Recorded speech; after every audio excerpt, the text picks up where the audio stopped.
James is having a nasturtium sandwich because I harvested nasturtiums yesterday. And there's red sales lettuce, tomato, and bell pepper on it. And I have some apples on the side. I'm going to talk about narratives of modern genocide and these other movies. Well, James eats soup with cauliflower in it, and Angel eats some lamb. And I expected James over quite some time ago, but he's still not here. So I'm just going to cover this up and get going on talking about things. So that keeps okay. And I don't know if Angel's going to want to eat this lamb right away. Maybe I'll sit over here. It's a little high for me. I'm used to sitting on this thing, and now a normal chair seems high to me. But anyway, let's see if she wants some of this. Yeah, she says so. Oh, gross. That's in my shirt too.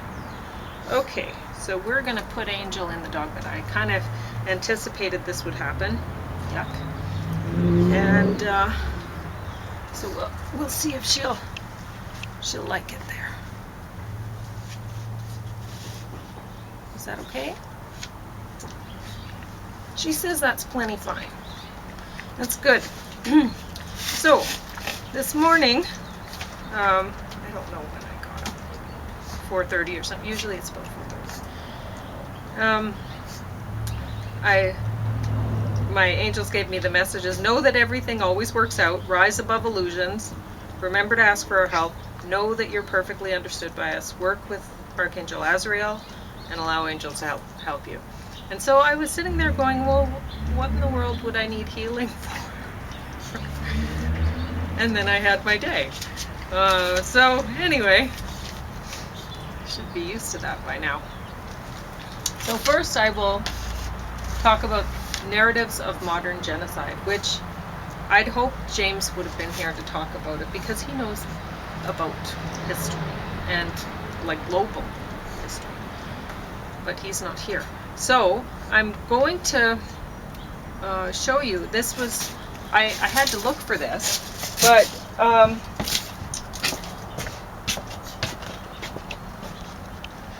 PBS. It's also Texas Tech University Public Media, whatever. It's a PBS thing on there. So it's not put out like the other PBS things that I'm accustomed to watching.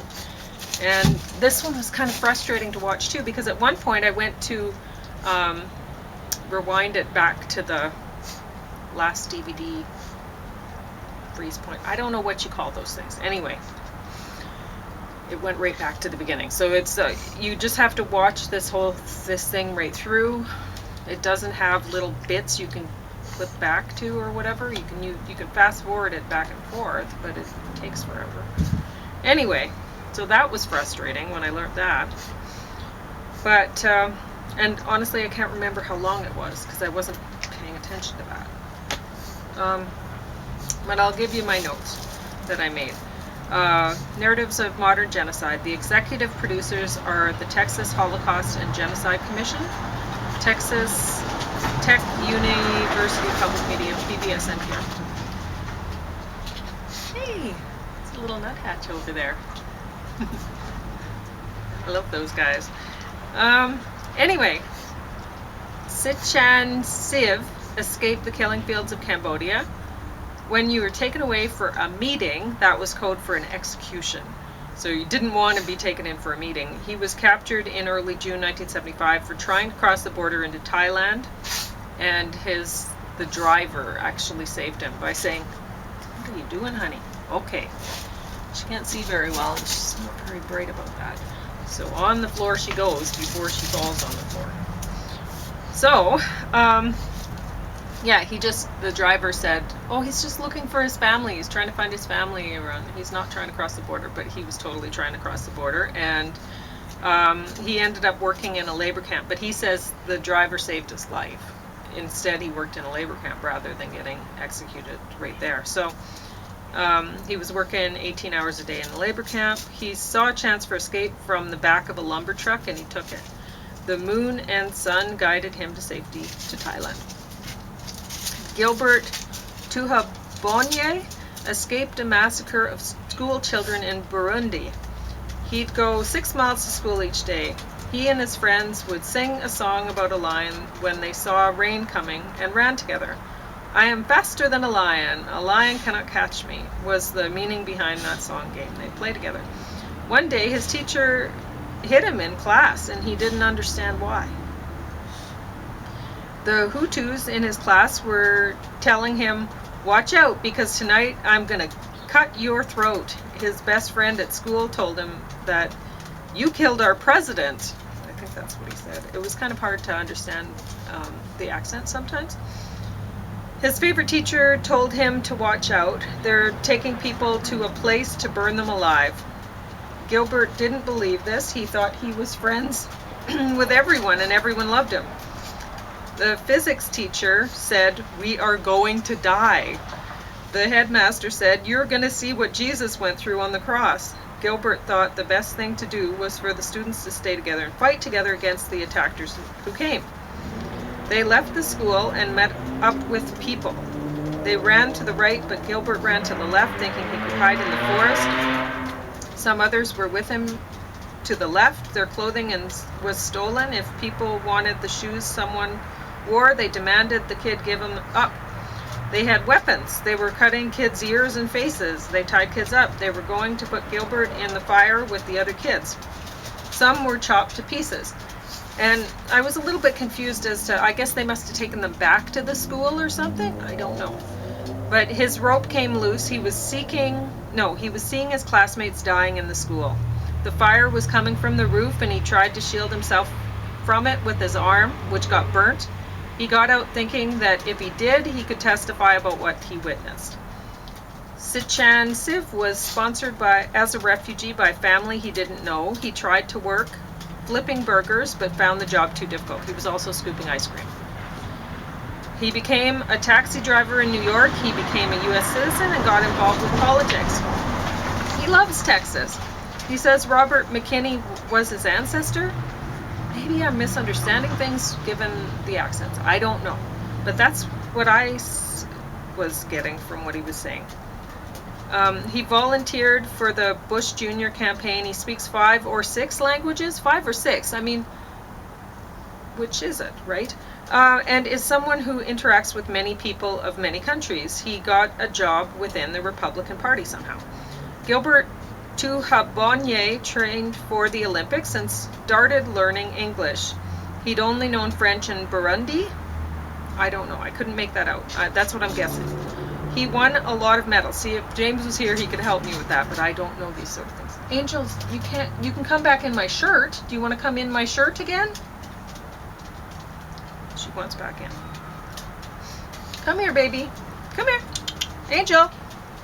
No, she's not coming. Okay. He won a lot of medals. He went back to Burundi to try to heal, but was hunted by some people who wanted to kill him. He realized there was no healing for him there, so he wanted to be a U.S. citizen. He was told that Texas cowboys were so racist. He has learned differently. He coaches young athletes.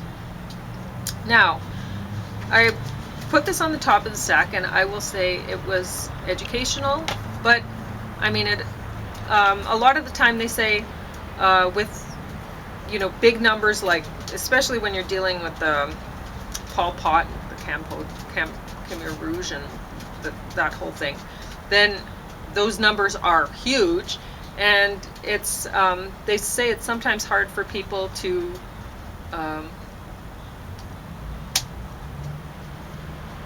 really relate to that or whatever, relate to those kind of figures, and so they just almost dismiss it. So I think what they were trying to do here is give just a couple people who came from backgrounds where they came from, they escaped modern genocide, right? So they're trying to give a couple people's stories so that it's more relatable. And whatever. But I will say this is a propaganda film, where the makers of the film showcase 2 refugee success stories in Texas and the USA, the land of opportunity. Both of these success stories have aggressive extrovert personalities. So both of these guys, one's an Olympic guy and the other one got a job into politics eventually. And the Republican Party, I should say. How many positions are there for immigrating refugees to get into the Republican Party or the Olympics? Leadership positions? How many? I mean, really, are you expecting to create more leadership positions for more aggressive people to be happy in society? Because they want leadership positions. They want to dominate. If they're aggressive personalities, they want to dominate. So where are you going to fit them in? Are you going to have that many dominating positions for all of them? Who are they going to dominate? Sichan Siv couldn't work flipping burgers and scooping ice cream. What did his sponsor family do? Flip burgers and scoop ice cream? Service industry jobs? Passive workers sponsor immigrating refugees so they can come have leadership positions, so passive workers pay to have more dominance to serve?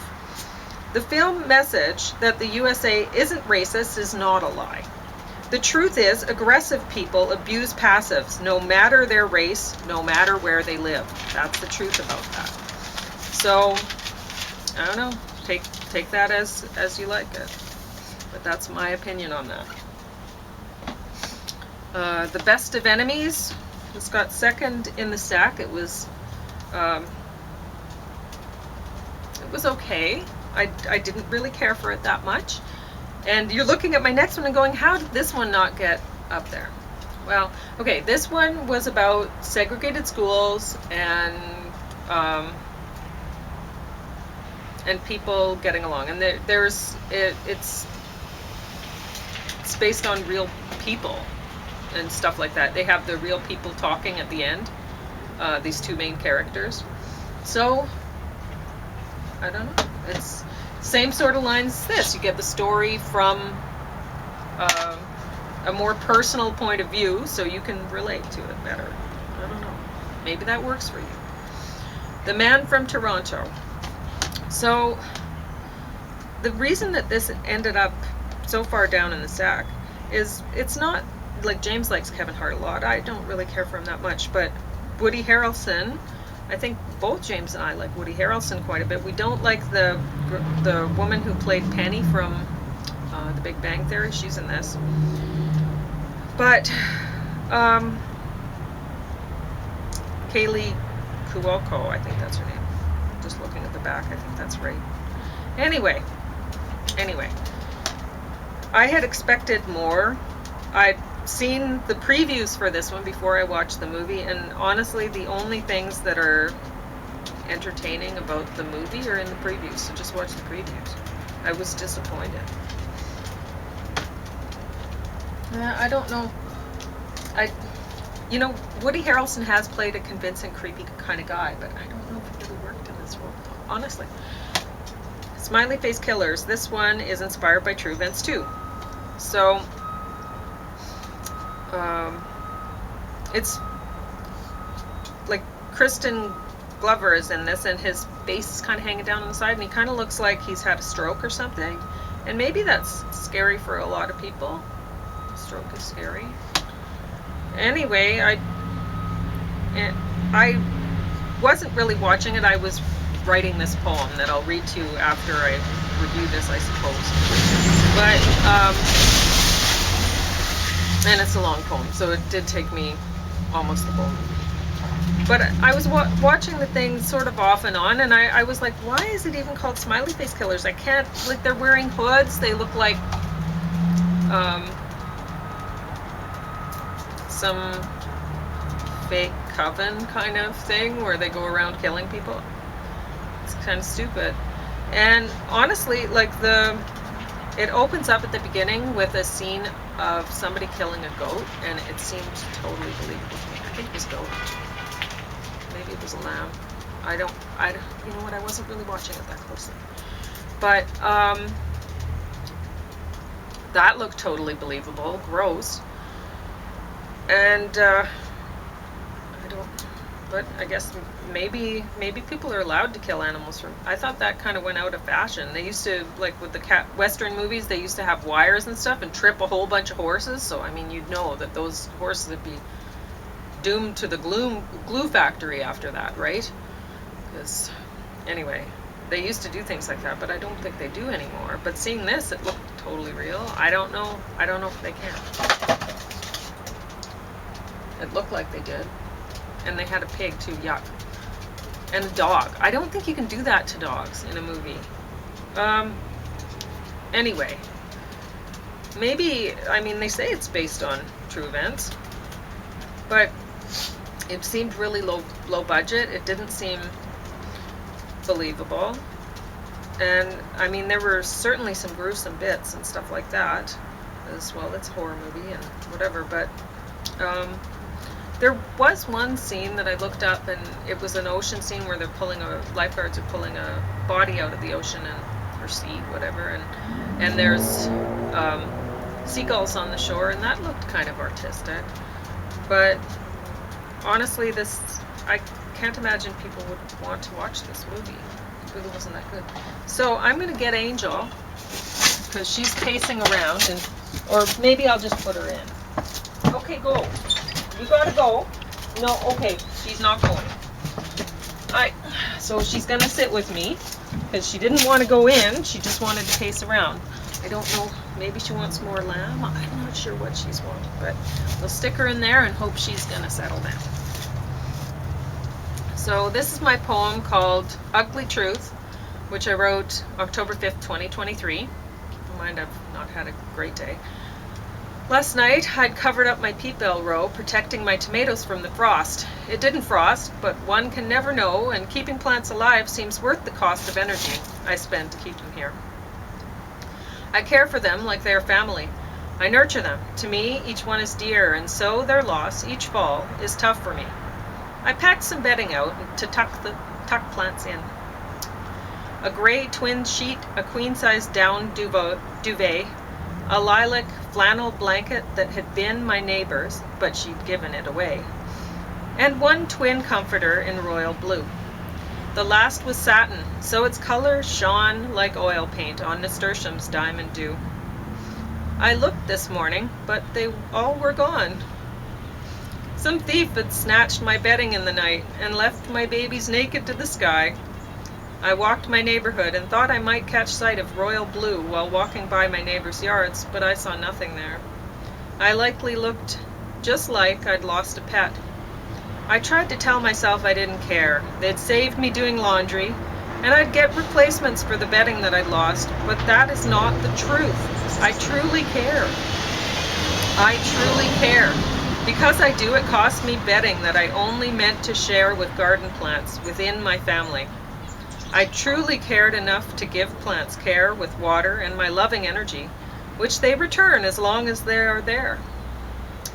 In truth, my garden is a part of me, the far more passive part that blooms and grows, the part that others far prefer to see, the lovely, cheerful side that comes and goes.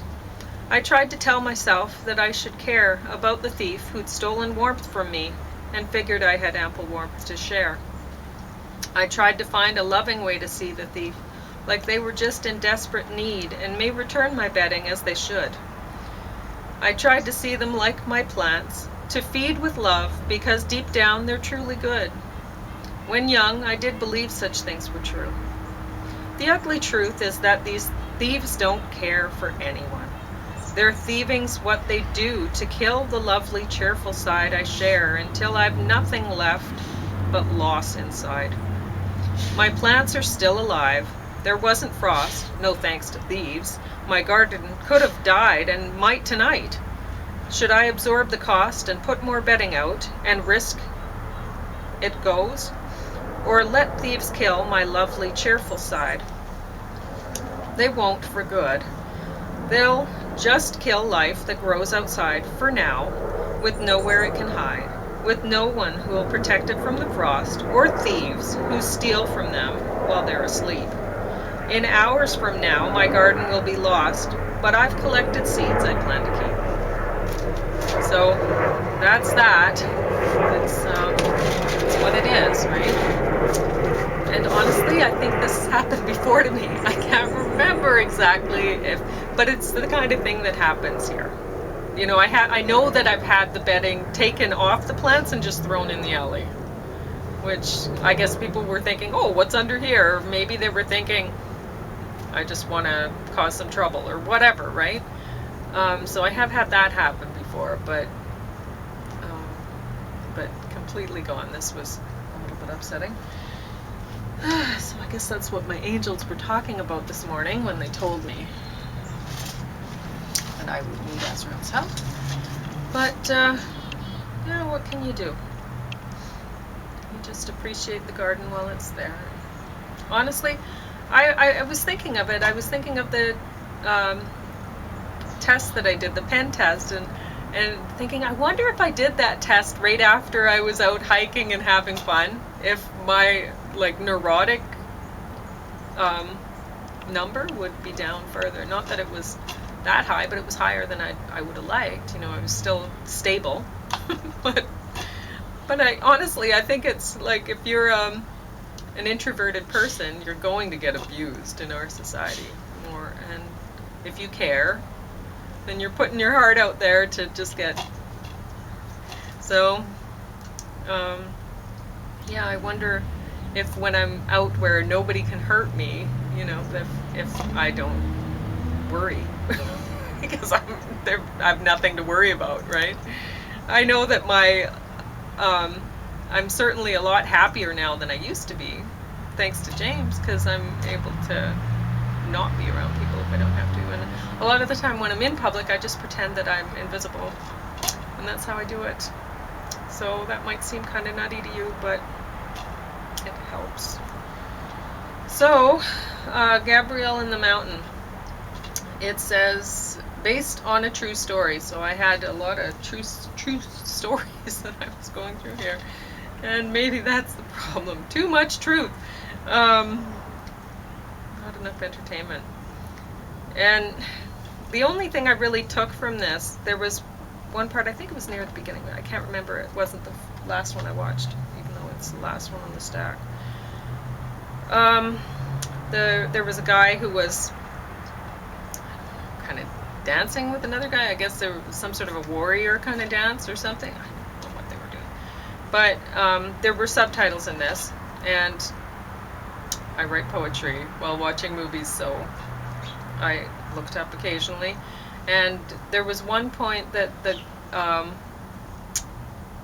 one man from Africa, and no, I don't know really where they are. It says on the back they're going to reach Mount Mulanje in Malawi. See, it would have been better for James to be here for this, because it looks like Victoria Falls in the background here, and he would have liked to see that.